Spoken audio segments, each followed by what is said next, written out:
All right, welcome to another edition of the Fantasy Football Consistency Show.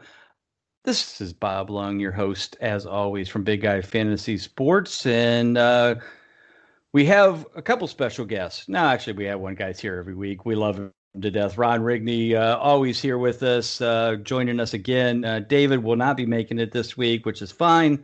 But Ron, how's it going? Good to have you back on this week. And how was your fantasy weekend?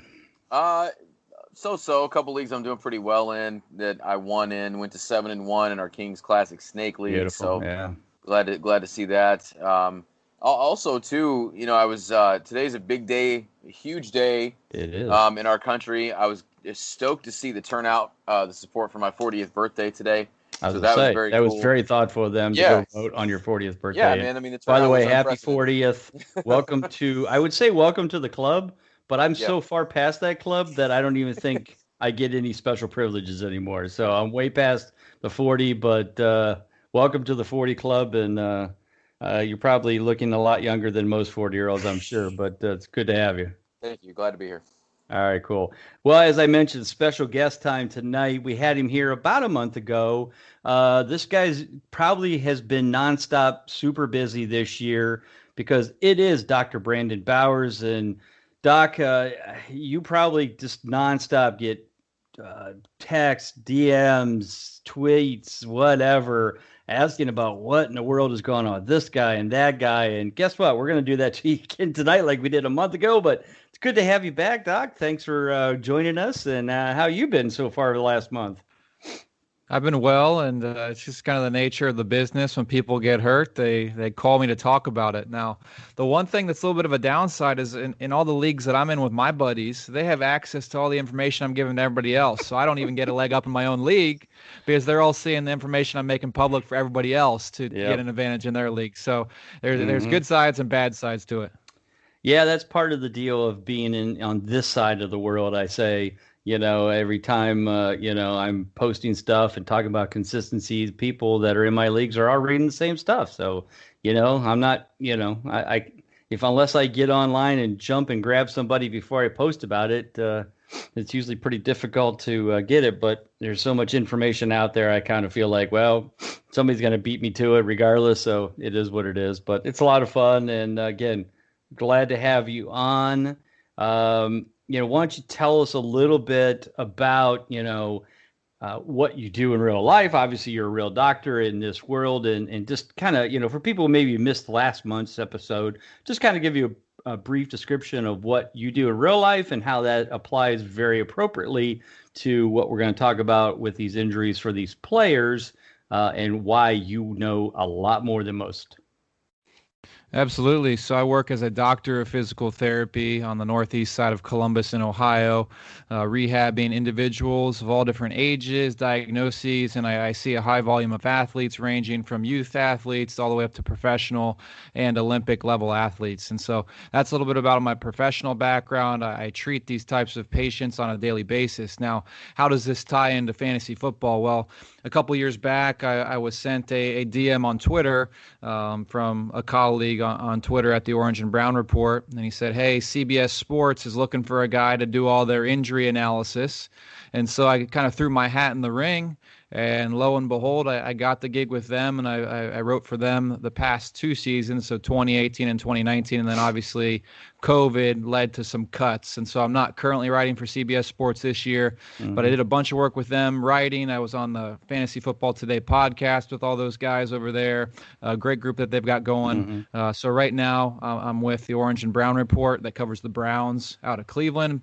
And then I also kind of have my own personal injury newsletter that goes out every week. And it is a fantastic newsletter. That Ron, make sure you get signed up for that. It's good stuff. I get that and always enjoy reading it, trying to make sure I'm understanding how my players who are hurt are doing and when they will be back, so that I can go from 1-7 to maybe 3-9 before it gets close to the playoffs. But it's been a tough year. I'm not gonna lie. But Doc, thank you for that. It's good to have you. All right, let's get started. We're going to talk first, of course, about the consistency stuff because that's why I obviously you folks are here in the first place. But then we're going to kind of take that position and just kind of let Doc talk about maybe some of the players who either are injured, have been injured, coming back soon, what we expect. So why don't we just get started? Ron, obviously we're looking at the consistency report for the week, and there it is. Same as it has been for a few weeks now. Russell Wilson, Kyler Murray, right there at top of the list. 100% perfect, 7 for 7 in clutch games so far this year. Right behind them, Patrick Mahomes, 7 for 8. These guys keep putting the points together. They're very close in total points. Wilson, 231, Mahomes, 227, Kyler Murray, 222. After that, it starts falling off drastically when it comes to points versus consistency, because at number 4 with 210 points, not that far behind the guys in the top 3, is Josh Allen. But Josh Allen is only 50% consistent. He has really cooled off lately. I think we've talked in depth tremendously about Wilson, Murray, and Mahomes. So let's move down to a guy like Josh Allen, who started off red hot. Everybody and their mom thought this guy was, here we go, we're on a roll. Man, he has dropped off tremendously. Only 50% consistent for the year. What are your thoughts on Josh Allen moving forward? Is it time to sell low, buy high? What are your thoughts on Josh Allen right now? Well, it's funny you say that, because in one of my dynasties, I was able to pull off a Josh Allen for Kyler Murray trade. There's a couple other pieces involved, but I was pretty excited about that. So I had my third share of Kyler Murray. I get to keep him as long as I want. Beautiful. But like you said, to see him so far down there in 4th in total points, that tells you hit it right on the head. He's cooled off as of late. Out of his last 3 games, he's got 2 games on 122 yards, 151 yards through the air. He's not turning it over a bunch, which is good. But also, too, you got to look at in those first 3 games, 2 4 TD games with 0 interceptions, and also in one of those 4 TD games had a rushing touchdown as well. So he's not been getting in the end zone with his legs as much the last 3-4 weeks, so that's obviously hurting his numbers, and that's something that kind of propels his fantasy numbers and his consistency as well. Plus, you got to think that they played New England. New England still got a little bit of a stingy defense. They played Kansas City, that absolutely got their doors blown off at Tennessee. So I think that contributes to it a little bit as well. But I think it was something with him posting those super high numbers, those 400-yard, 300-yard games, 4 touchdown games. You knew there was going to be some regression coming at some point, and it's come pretty quickly and pretty heavy the last 4 weeks. Definitely. I think one of the things that jumps out at me in this entire report is something that, and we'll go to Dr. Bowers about it, is the just overall poor consistency of the quarterbacks in general. I mean, once you get past the big 3, Wilson, Murray, and Mahomes, you've got Justin Herbert, who's at 83%, which nobody expected. And then all of a sudden, you're down in the 70 percentile for the number 5 most consistent quarterback, which is a tie between Deshaun Watson, Aaron Rodgers, and, of course, Uncle Rico himself, Gardner Minshew, at 71%. So now we're in the 60% and less, and we're still not even out of the top 10 in consistency. This is, I assume, and Doc, this is where I'm going to go to you. This is caused by not only injuries to quarterbacks, which we've seen a few, but not a ton. Obviously, Dak Prescott's the worst, but just the overall injuries to everything around them, their weapons, whether it's wide receivers, offensive linemen, running backs, tight ends. I mean, is this something that, you can kind of support, Dr. Bowers, in the fact that the injuries to the multiple weapons around them is causing inconsistencies because they can't get on the same page with the guy if they're only there every other game? Yeah, I think there's definitely some merit there. You look at a guy like Josh Allen or other quarterbacks in the league that are losing key pieces around them who are down, even if it's just for a week or two to injury. They may not have that same vibe that they have with the first string guys. Now, you look at a Mahomes or a Brady, and in those situations, you might be able to plug and play few guys deep on the depth chart, but with some of these other guys, it takes time to build that chemistry, and I think it definitely can play a role. Overall, in terms of injuries in 2020, I think we think that we've seen it at a higher level, but in reality, it's just a lot of bigger name guys who are getting hurt this year, which is directly impacting that quarterback position. Right.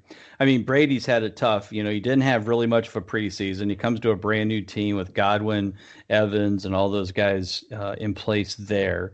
I don't think there has been an official week of the season yet that Evans and Godwin have lined up at the same time on the same week. If they have, it's been very rare. Now Godwin's got a bad finger. It's got to be very difficult for them to get any kind of sync. And now all of a sudden you bring in Mr. Personality, Antonio Brown, into town. Ron, I'm going to go to you with this one. We thought we got rid of him. We thought he was going to move on, but nope, he's going to come and work with Bruce Arians and company. What are your thoughts on AB coming to Tampa?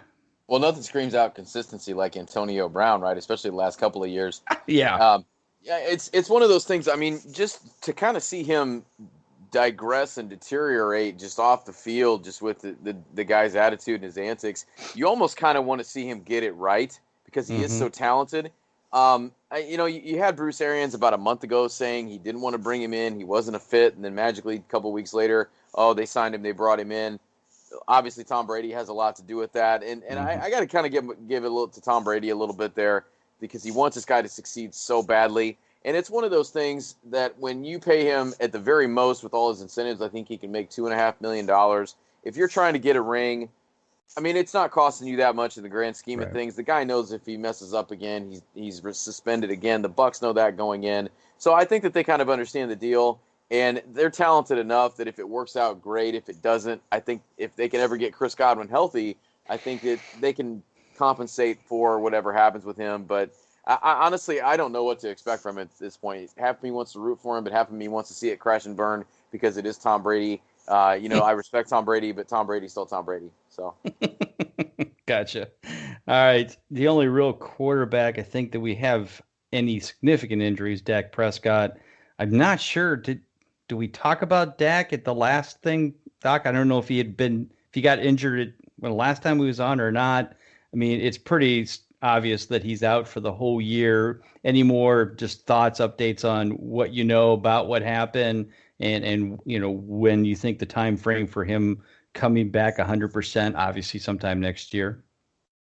Yeah, so he had not been injured when we last spoke. Okay, I didn't think so, but I wasn't 100% sure. Yeah. Sure. So if we dig into this a little bit deeper here, he had what we call a compound fracture of his ankle. And what that means is the bone physically punctured through the skin. This is a similar injury that we saw with Joe Theismann back in the day, and other guys of the like. And so what becomes problematic with these, and not to mention on top of the compound fracture, he also dislocated the ankle. And so what becomes problematic with these injuries in particular is because the bone has come through the skin, there's a higher risk for infection after the surgery occurs. The same thing happened with Alex Smith, and we saw the long road that he had, and he ended up having 17 surgeries, not only to try and save his leg, but to save his life. Right. And so it doesn't sound like the situation is as severe here for Dak. It doesn't sound like he's had any infection here early on. So if he can clear that early barrier and not have any infection and bone healing goes as expected, obviously he's done for this year, but there's a good chance that he's ready for 2021. It's definitely a bleak and a brutal injury for a very key player for the Cowboys in Dak Prescott. But so far, he's looking good, and hopefully it continues to trend in that direction.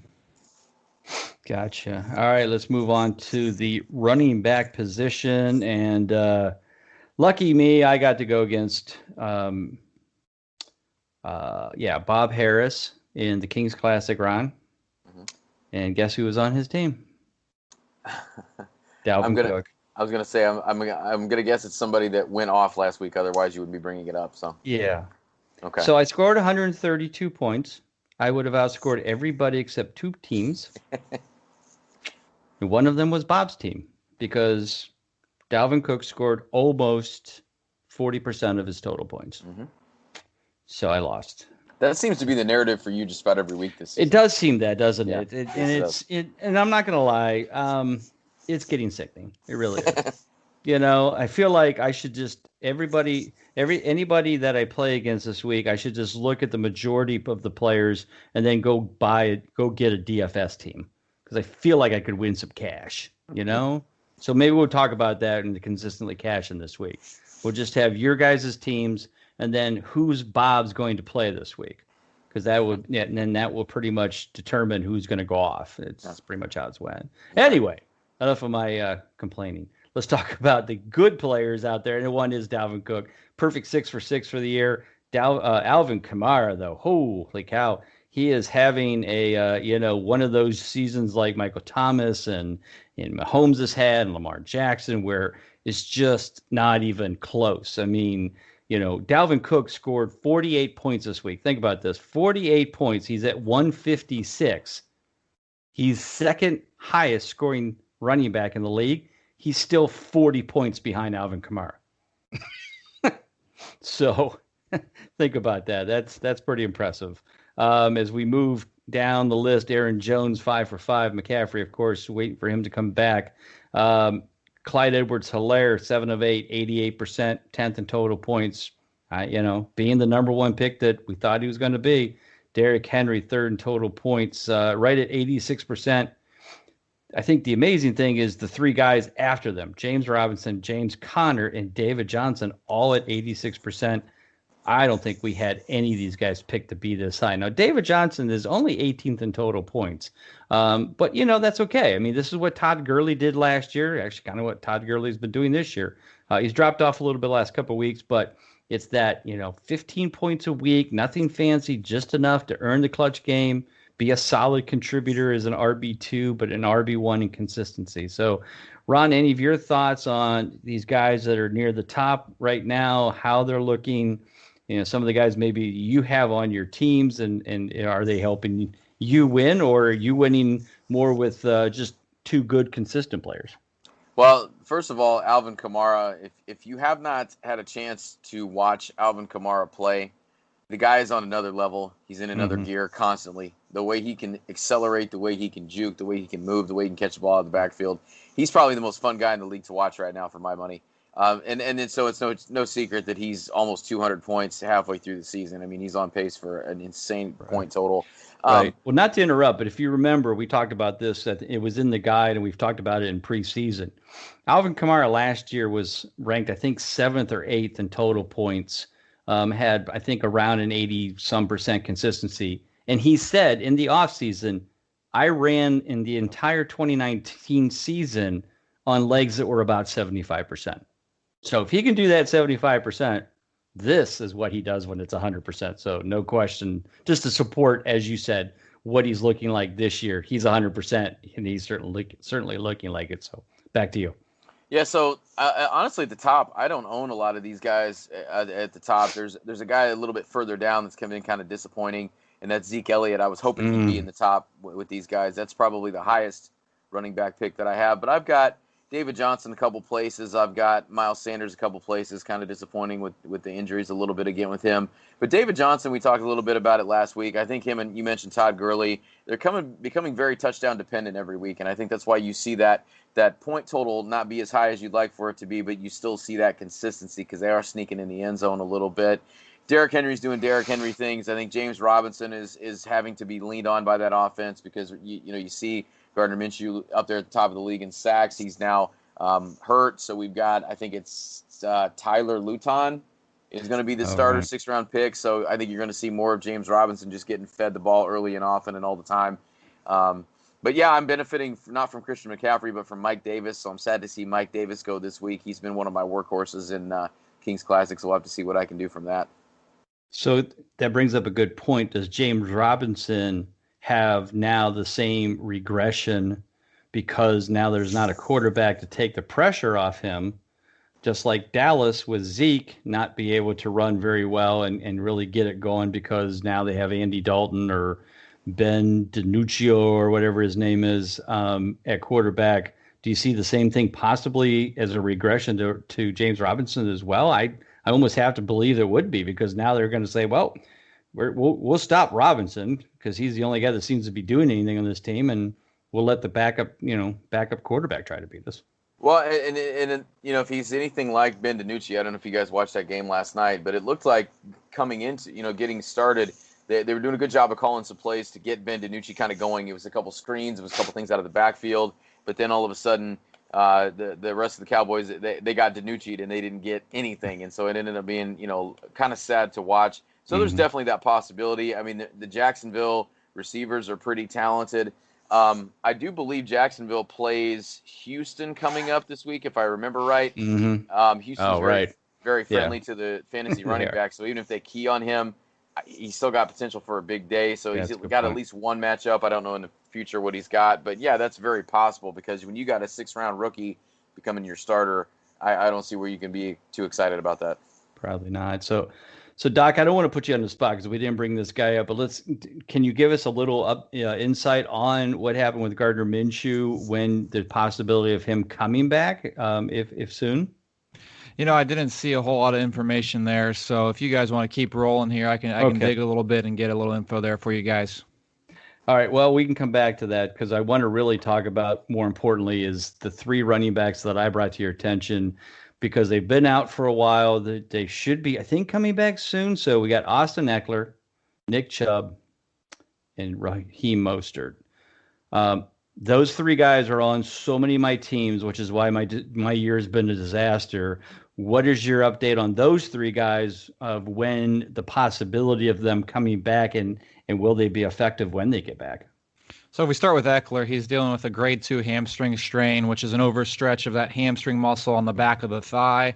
When we're dealing with grade 2 injuries, it actually involves a partial tear of the muscle. And so that's why this takes a little bit longer than your typical, I just pulled my hamstring. So these grade 2 strains come with about a 6 to 8 week return to play timetable. Eckler sustained his injury in week 4. So if we do the math on that, 6 weeks is week 10, which is not this week, but next week. So he's getting close.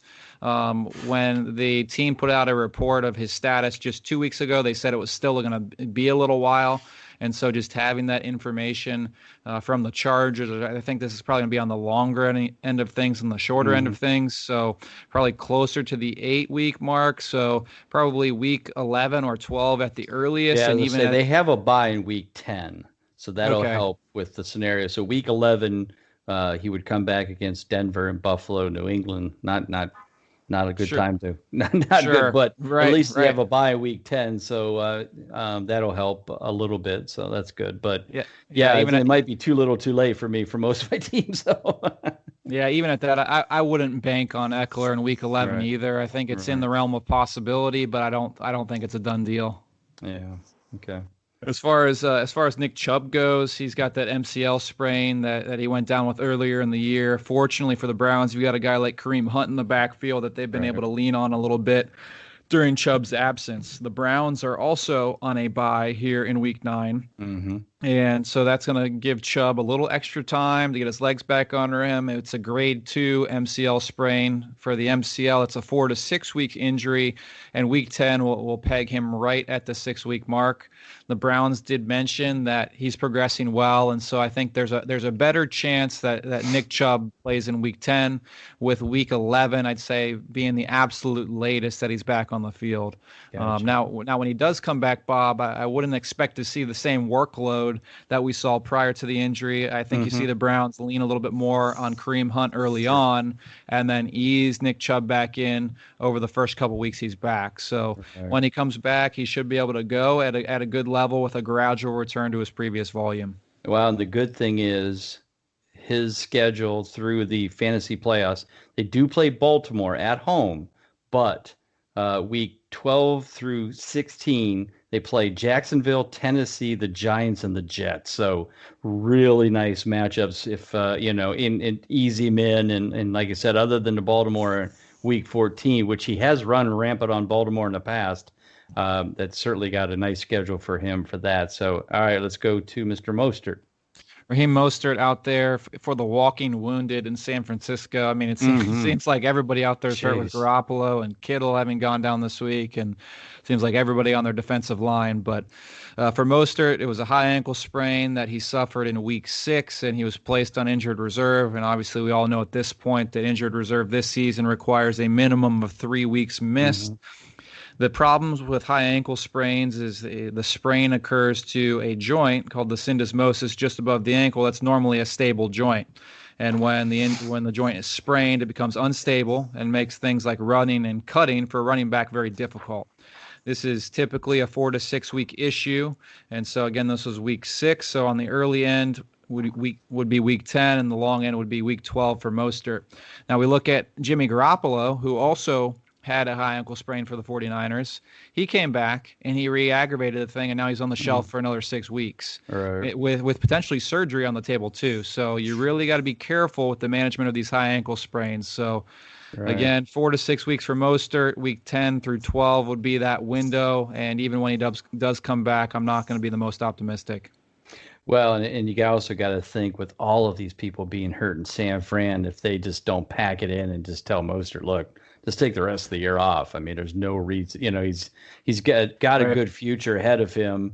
This team isn't going anywhere, playoffs or anything crazy. So, I would that would be my thought. And, he might come back and play, but I guess I would be surprised, especially if, Garoppolo and Kittle and everybody else is out for the year or going to miss enough significant time. It doesn't make sense to put him out there and, like you said, and re-injure it or cause something more drastic that could be more difficult down the road. So, all right, well, good stuff there. All right, so I'll let you look up the Minshew while we're doing that. We'll go right into the wide receiver positions. And Ron, we still have some guys at the top that are perfect, but they've only played 4 or 5 games. But some guys have been surprises. This Travis Fulgham has been very nice since he's become a starter. Put up another clutch game this past week. He's now 5 for 5. Corey Davis put up another nice week. He's 5 for 5. Crowder did not play. He's been out for a few weeks, so he's out. Now we get into the regular studs all around the 80 percentile, 86, 88. Tyreek Hill, Stephon Diggs, DK Metcalf, DeAndre Hopkins, Keenan Allen, Terry McLaurin, Will Fuller, which is still a surprise that he's still playing and is not injured yet, which is typical 2020. All the guys who normally don't get hurt are getting hurt. Will Fuller, obviously and amazingly enough, has now made it through almost a half a season, and he hasn't missed a game yet. So this is why we know 2020 is completely a farce. Ron, what are your thoughts on these guys? I mean, they all seem to tie out pretty closely to the top quarterbacks, Seattle, Arizona, and that kind of stuff. So, any of these guys you think tail off? I mean, it seems like they're all pretty much clicking in high gear. Yeah, I mean, like you said, these guys at the top here, Jamison Crowder with the crap show that the Jets are. It's amazing to see him still putting up consistent games. I know he's only 4 for 4, but still, that's pretty impressive. I don't know if you guys got to watch any of the Philly-Dallas game the other night, but Travis Fulgham for me in that game was kind of the turd in the punch bowl that stood out and was actually the one that was actually impressive on the field. And he looked very, very good. He looked very good catching the ball. He looked solid running routes, looked solid after catching the ball. So I was pretty impressed with him. I thought maybe he was kind of one of those flash in the pan guys, but like you said, Bob, he's 5 for 5 at this point. The rest of these guys at the top, not so surprising. DK Metcalf is probably my biggest man crush of the season. I drafted him a lot of places. I even have him as my wide receiver 3 in a couple of 10-team leagues, That's and impressive, he's just killing it. So he's a guy that is another one of those guys, like I said, with Kamara, that is super, super fun to watch. And in Seattle, with all those points they have to score, they've had a couple of primetime games, and they're just fun to watch offensively. But, like I said, a lot of these guys really know the surprises. Just yet again, a couple guys being injured. Devontae Adams was injured for a couple weeks, has come back and just been on fire with Aaron Rodgers. So not really a whole lot of surprises once you get past those top 3. But, Corey Davis is another one. Corey Davis has looked pretty impressive the couple times I've seen him as well. So maybe he's finally going to be that guy that we thought he was for the last few years. Corey Davis is doing an incredible impression of Devontae Parker from last year, where we didn't hear from him. He doesn't do crap for years.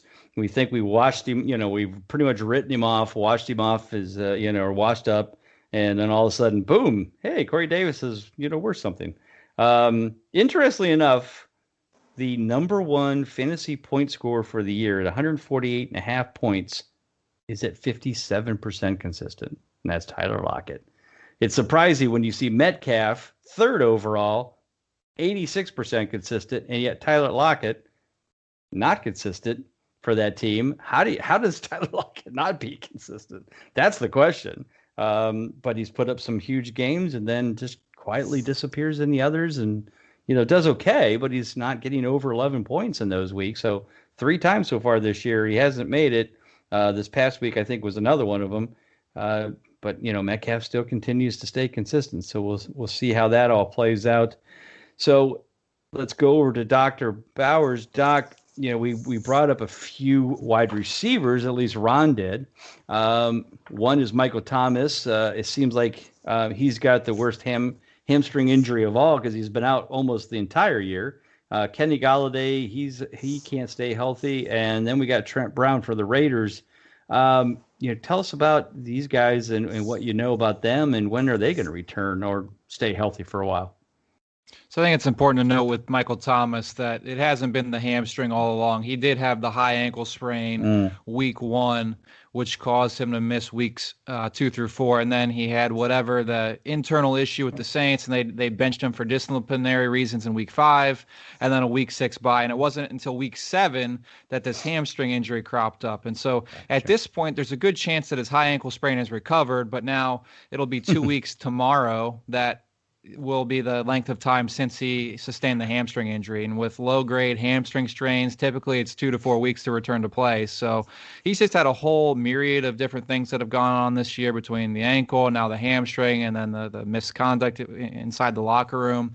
And so with regards to the hamstring, I'm not too concerned yet because we are still on the short end of that timetable, with the long end being week 11. So we'll see if he plays this weekend for the Saints or if it'll be week 11. But I'm not too concerned with the hamstring yet. And I think his ankle's probably good to go at this point since that occurred all the way back in week 1 and he hasn't played since. Yeah. All right. Tell us about Kenny Golladay. He's another guy that I have in a lot of teams. I love Kenny going into the season. It's always been consistent. It's always been out there. This year, not so much.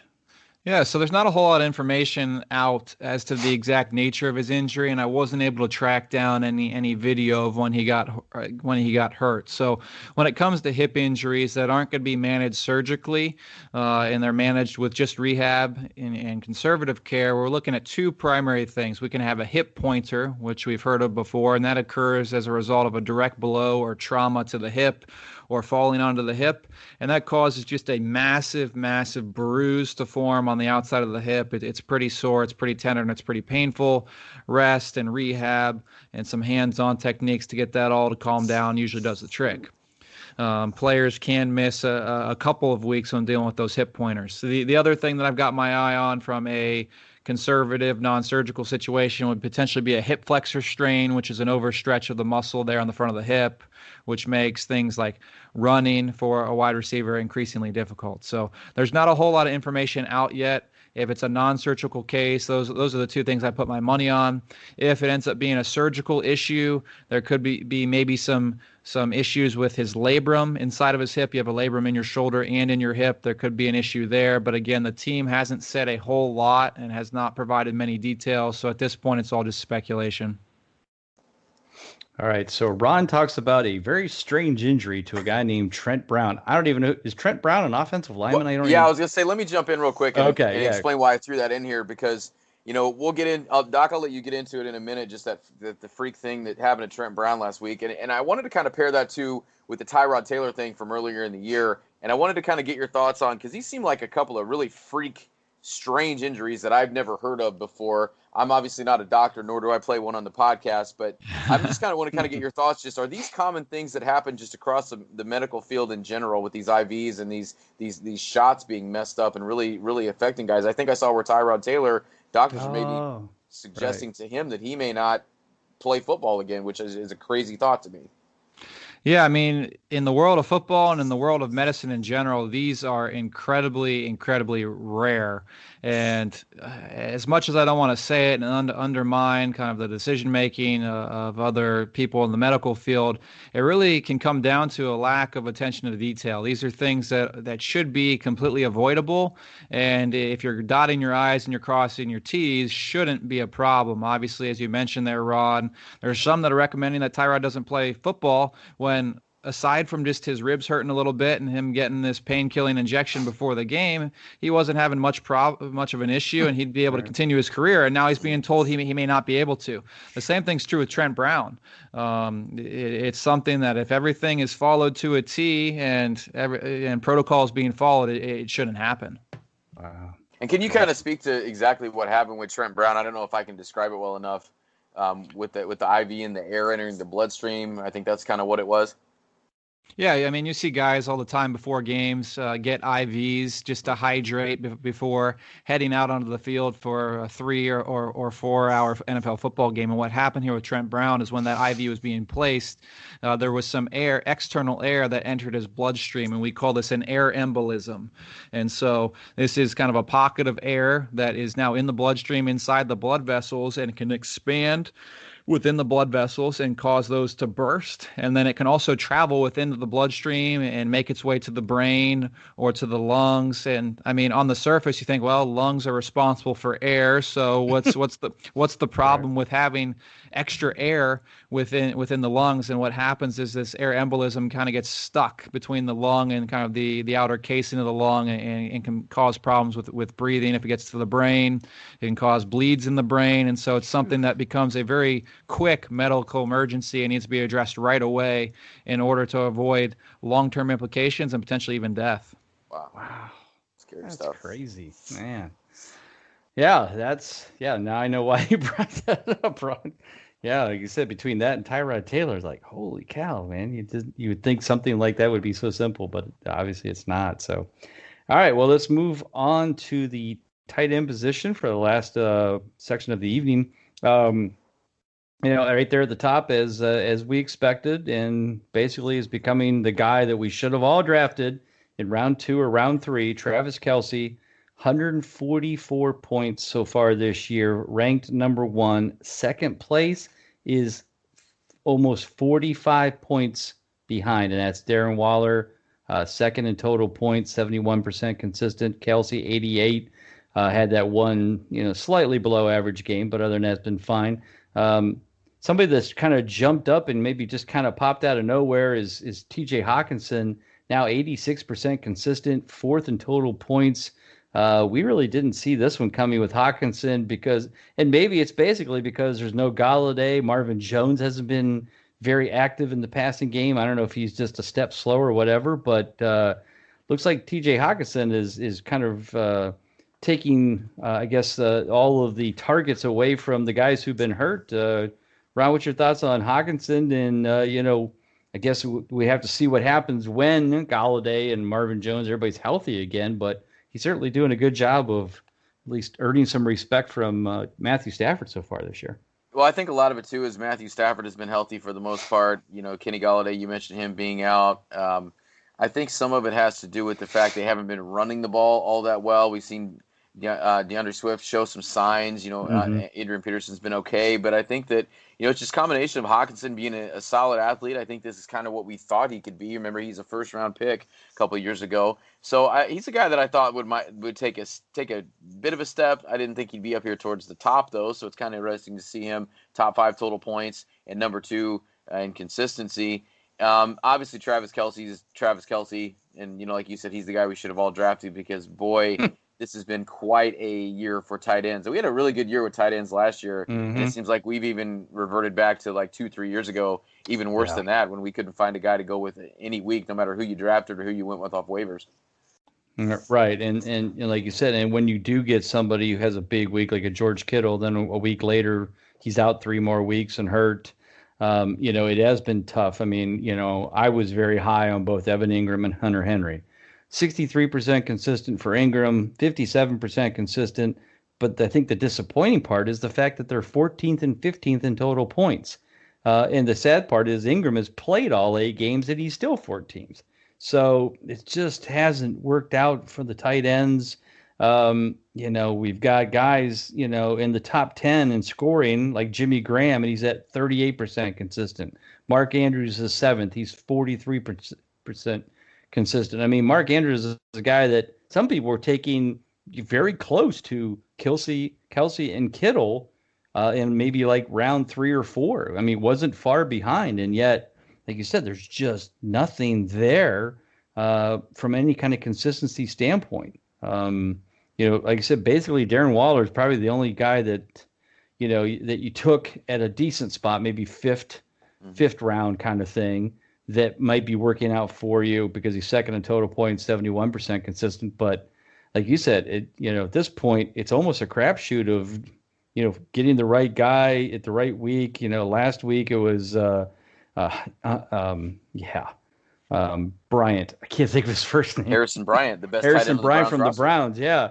And then didn't do much this week in that game. So it's just been tough. I mean, is there anybody in there you think that might turn it around, maybe start heading the right direction? None jump out to me at this point. I'm hoping Mark Andrews does. I mean, he's certainly the guy that we would hope would start clicking a little bit again with Lamar Jackson, but their offense seems to be struggling.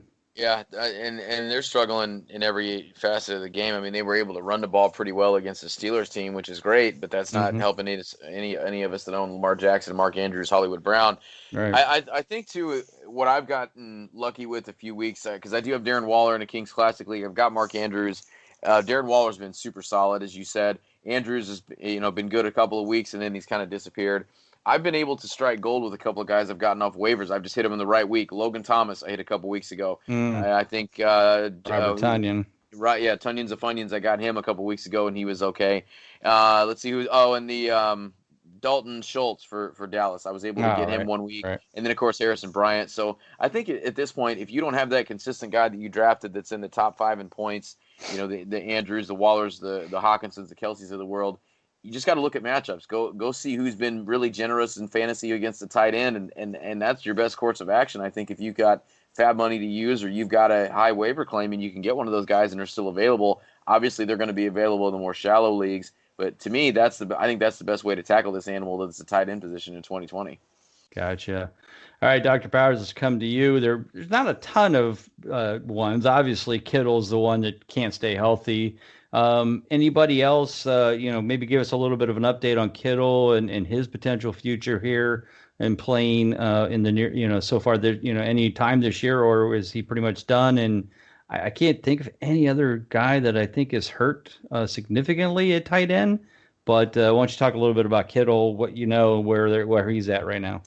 Yeah, Kittle's the big one, and when it comes to redraft leagues, he's a safe drop for the rest of the season. He fractured a bone in his foot. It's a small fracture, and they haven't really said which bone was injured. There's 26 bones in the foot, so there's a wide number of things that could have been.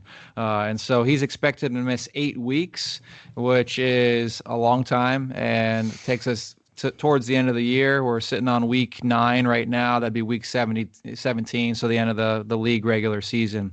And so the good news is the team has not made any indication that surgery is going to be necessary. Oftentimes when it is a quote-unquote small fracture, these things will just heal on their own.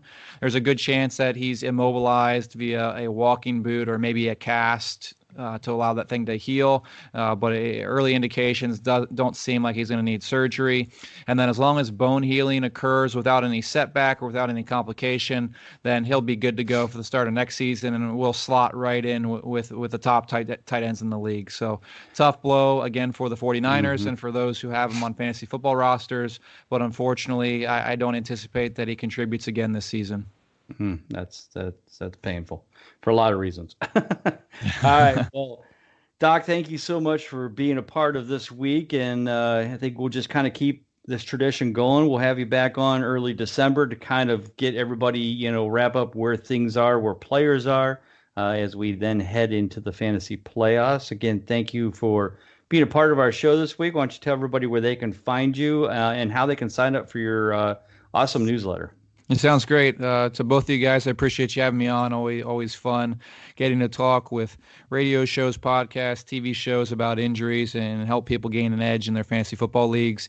My content can be found on Twitter at Dr. Brandon Bowers. So that's at Dr. Brandon Bowers on Twitter. My injury newsletter comes out usually every Thursday morning. If I'm on top of it and I get all my ducks in a line, that can be found drbrandonbowers.substack.com. You can go on there, toss in your email, and then you'll automatically get that sent to your inbox free every week. And I go really into a deep dive on players who have gone into injuries. Yeah. I think the list this week, I was working on it this morning, is upwards of about 15 to 20 players. So there's going to be a lot of good content this week. So you do not want to miss week 9. So again, on Twitter at Dr. Brandon Bowers, and then for the email newsletter, drbrandonbowers.substack.com. Fantastic. And thank you for being a part. Ron, tell everybody where they can find you, and we'll tip on out. So pretty simple to find me nowadays. Not a lot going on. Obviously, baseball's over for a little while, so we haven't put any content out with that. Soon we'll get back to the minor league previews over on the Dynasty Show. But obviously, BigGuyFantasySports.com, at the Real Ma Day on Twitter. Got the consistently cashing coming up this week. I actually was able to cash in both for the first time this year. Right. DK is kind of my Achilles heel. I don't know why that is, but I was able to conquer that and was able to cash. That's 2 weeks in a row in FanDuel. So maybe we're starting to head in the right direction here. All right. Good man. All right. Thanks again, guys. Thanks, Ron. Thanks, Doc, for being on here. Once again, I'm Bob Lung. You can find me at Bob_Lung on Twitter. And as always, you can find us here every week in the Fantasy Football Consistency Show. So everybody have a great week. Take care. God bless. We'll talk to you next week.